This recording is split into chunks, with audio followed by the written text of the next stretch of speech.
Are you thinking about making a move out of the city? You are not alone. Over the past few years, more and more people have been leaving the city and heading for the suburbs. And a lot of times it's not just about getting a bigger house. This can range from everything from schools, lifestyle changes, work flexibility, even safety. There are so many reasons why this shift is happening.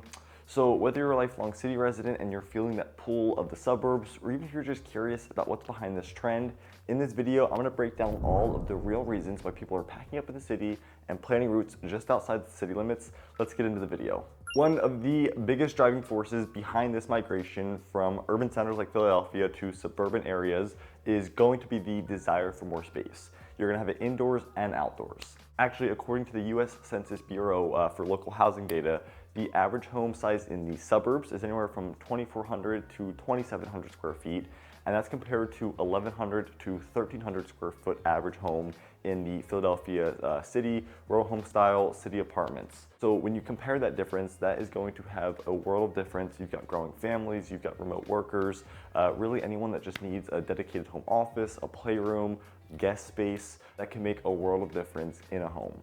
In suburban neighborhoods, you're going to be far more likely to find larger lots. You're typically going to have average lots anywhere from a quarter to a half of an acre, but you can easily find 1 acre plus lots, very common out in the suburbs. These lots are going to offer privacy. You're going to have space for kids and pets to play. You could put a pool, a swing set, a little doggy area, and it even gives you the ability to add features like patios, decks. You could even do different outhouses or sheds, barns if you have a large enough property. And features like these are gonna be super rare in most urban and city markets. Land is gonna be limited, outdoor space is gonna be small and oftentimes shared, especially if you're in a condo or a luxury townhouse community today. With suburban homes, you're often gonna get front and backyards. That's not just gonna appeal to families, but anyone that wants to garden, entertain, simply have a quiet space to go out, unwind, and enjoy the scenery. The other major advantage of living in these suburbs is just having basements and garages. This is gonna take for extra storage space. Features like these are gonna be luxury in city and urban environments. Actually, according to Redfin and some local MLS data, over 60% of the single family homes here in the suburbs come with a full or partially finished basement. And those spaces are going to be used for game rooms, for home gyms, in-law suites, you transform them into bathrooms, wine cellars, whatever it is. A lot of times this is often going to be just valuable square footage that also does not count towards the official total of the home. We'll talk about that later in the video.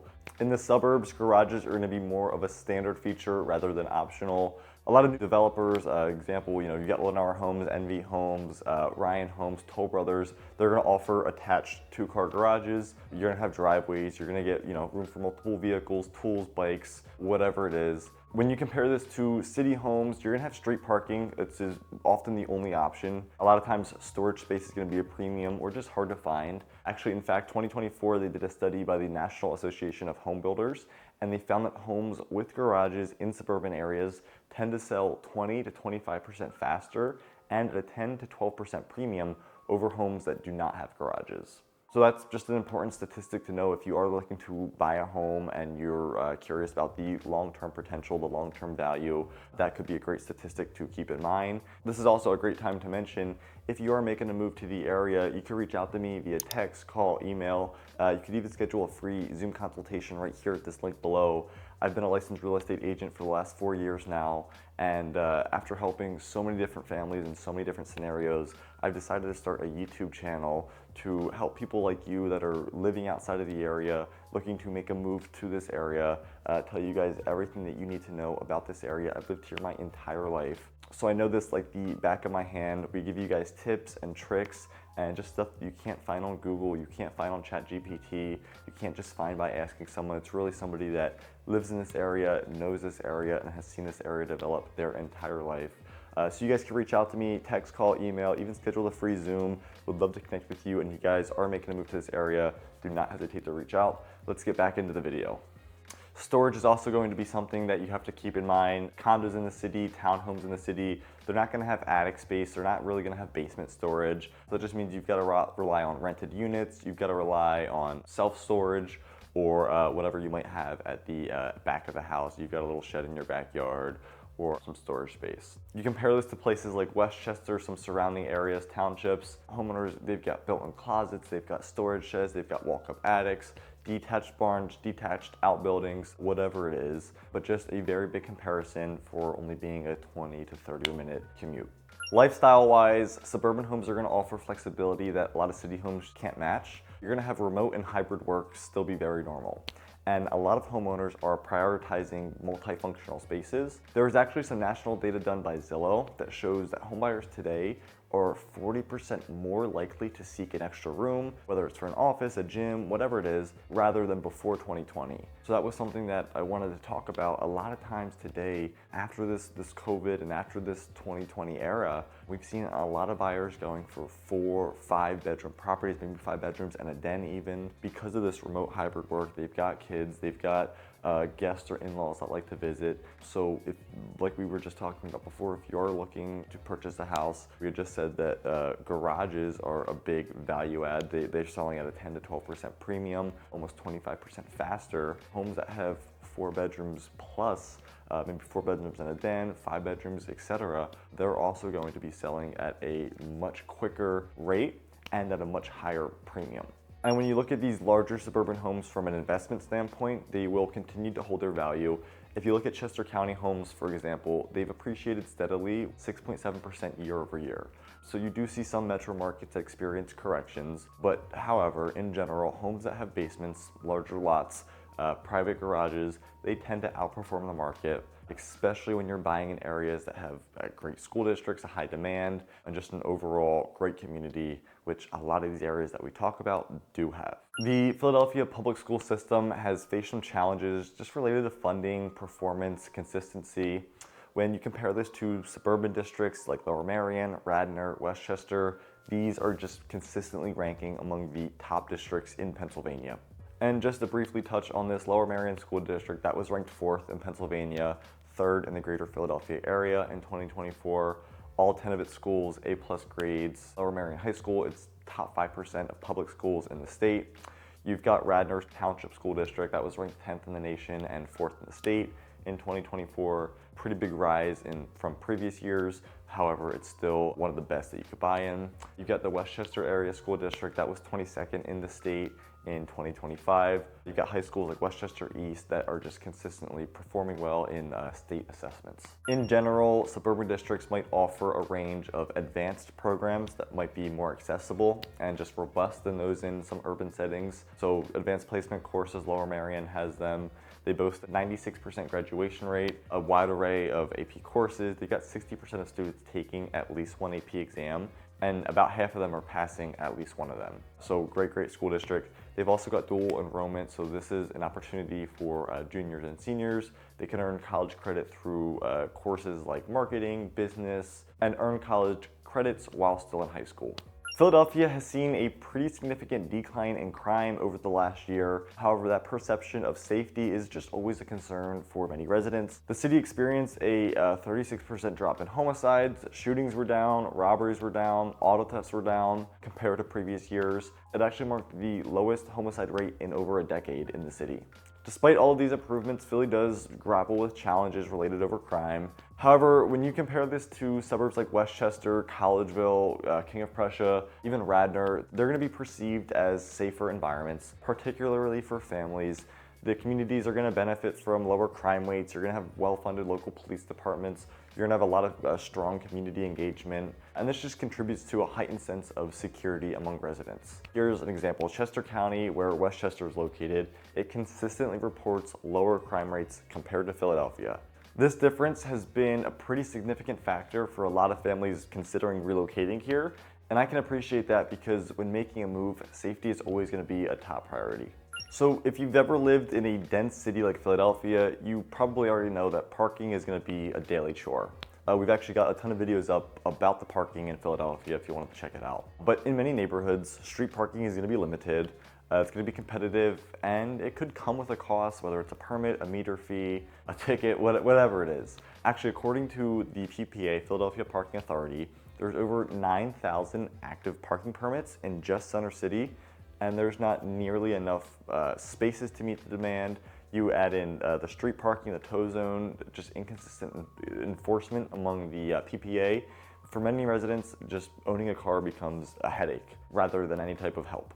There's many people, family, friends that I know that live in the city that will just refuse to take a car. They will take the train, have someone pick them up, or even just, go as far as having someone go into the city when they need to get picked up and transit that way.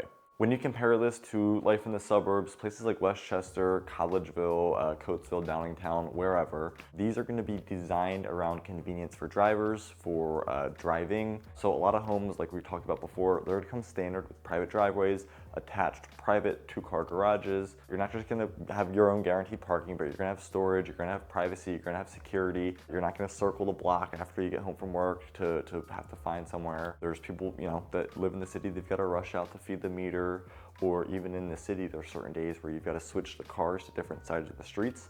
So there's not going to be any stress about your car and where it needs to be when you're out here in the suburbs.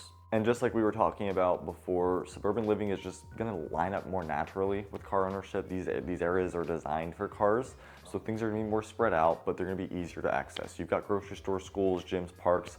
They're all going to be typically 5 to 10 minutes away, driving distance. You're going to have wider roads. You're going to have ample parking lots at all of these facilities. Errands that maybe take an hour in the city, just due to traffic, parking, walking, could quickly become a 10, 15, 20-minute chore, especially with the use of shopping centers now. You go to a shopping center, everything that you need is in there, and you're able to quickly get what you need and get home. For families, this is just going to be even smoother. So you're doing school drop-offs, you've got soccer practice, weekend Target runs. You just get to load up the car in your private driveway, your private garage. You don't have to worry about parallel parking on the street, walking down to find the car, being parked in. It's going to make a huge difference in just your daily quality of life. Even looking at it financially, suburban parking makes sense. In Center City, renting a parking spot for a garage, that could be $200 to $300 a month, sometimes even more. Over a year, you're going to be spending $3,000 to $4,000 just on parking. That's before vehicles, city vehicle taxes, permit fees. When you look at suburban homeowners, they don't really pay anything for parking if it's built into the property. So before 2020, there were so many people that lived in cities like Philadelphia just because it made commuting super, super simple. You lived near the office, it means you could walk there, bike there, take a public transit to work. And a lot of times that convenience, it outweighed things like space or cost or even just the noise. The pandemic came and it really just flipped all of that around. Today, 58% of the US workers have the option to work from home, at least part of the time. This was according to the 2024 Gallup study. So being close to a downtown office or being in that urban environment, just not that priority anymore. There are a lot of people that are choosing to live based on lifestyle now. So not their 9 to 5, not where they need to be for work, but you look at suburbs like Westchester, Downingtown, Exton, they are just absolutely booming because they offer everything that what these remote and hybrid workers want. They've got more space, they're quieter, they've got the ability to carve out home offices, playrooms, dens, guest suites. You've got your backyard where you walk out there during a lunch hour or at the end of the day, just completely private. So instead of having to work at the kitchen table or to work in a little cram city apartment where you don't get any outdoor space, you don't get any privacy or quietness, these suburban buyers are now looking for extra bedrooms, finished basements to turn into these workspaces where they can just do everything from home. And even though people are working from home, the suburbs still offer a super easy commute into the city when needed. So from Westchester, for example, you're gonna have about a 45-minute drive or train ride into Center City. So if you do have an occasional office day, you got a client meeting, it's gonna be super, super easy to get into the city. You get, like I said, the calm, the greenery, the yard, everything here in the suburbs, but you're still gonna be super, super connected to the city, the energy, all of the opportunities that are waiting there. A financial reason that a lot of people are leaving the cities like Philly is going to be the wage tax. So Philly residents, you're gonna pay 3.79% in city wage tax on earned income. That's gonna be one of the highest local income taxes in the US. If you're making $100,000 a year, you're gonna pay nearly $3,800 annually just in city wage tax. On top of that, you've got state and federal taxes. So if you do work remotely for a company outside of the city, maybe you're self-employed, that wage tax could even hurt more, especially when you realize like you could just cut this cost by moving a few miles outside of the city limits. Places like Westchester, Media, King of Prussia, you're not going to pay that wage tax at all. If anything, I mean, you're going to pay slightly higher in property tax, but for many homeowners, many people that we help move to this area, that overall tax burden is just going to be significantly lower when you do the math. So Chester County, for example, the average property tax bill is going to be about $6,000 to $7,000 a year, just depending on the township, home value, but there's no local wage tax for most residents. If you compare that to living in the city, you've got a household making six figures, they could be paying at least $3,800 or more just annually in wage tax. On top of that, they've got property taxes, they've got reassessments, insurance, rising home values, all of that to deal with. If you're self-employed, you're a freelancer, you just work from home, your company's maybe based somewhere else, relocating here to the suburbs is typically going to save you thousands of dollars in annual savings. And that's money that you could put towards a bigger home, you could put it towards schools, just a more comfortable lifestyle. Philly doesn't have any shortage of charm. You've got historic row homes, you've got brick facades, you've got original wood floors, literally homes with century-old character. For a lot of buyers, that charm is going to come with a price. You're going to have old wiring, you're going to have outdated plumbing, you're going to have uneven floors, just the potential for major repairs. Actually, in fact, 70% of Philadelphia's housing stock was built before 1960. That just means a lot of homes need updates, new roofs, HVAC systems, kitchens, baths, just to meet today's standards. When you compare that to the suburbs, you're gonna get a different type of value. Many of the homes, Westchester, Downingtown, Collegeville, are gonna be built in the 2000s or later. They're gonna have a lot of times fully renovated, modern living standards. You're gonna just be far more likely to find open concept layouts, energy efficient windows, proper installation, central air, larger kitchens, whatever it is, what you're used to, you're gonna typically find that more times than not in the suburbs. And like we said, the older city homes can also just come with unexpected maintenance surprises. You're gonna have sewer line knobs, you're gonna have knob and tube electrical wiring, lead-based paint potentially. A lot of these suburban homes, like newer construction ones especially, they're gonna be built to modern codes, they're gonna have warranties, up-to-date materials, just lower immediate upkeep cost. And that peace of mind could be a very big deal for families, first-time home buyers, really anyone that just doesn't wanna spend their weekends going to Home Depot or doing home repairs. Well, there you go. Those are some of the biggest reasons that people are leaving the city and making the move to the suburbs. Whether it's for space, schools, just a change of pace, it's clear that the suburbs are having their moment. If you found this video helpful, make sure to give it a thumbs up and subscribe for more content like this. Drop a comment down below. Are you guys thinking about making a move here? Have you already left the city? I'd love to hear your story. If you are considering a move, maybe you or somebody you know considering a move, you can reach out to me, text, call, email, even schedule a call right here at this link down below. I'd love to connect and see how we can help. Until next time, I'll see you around the neighborhood.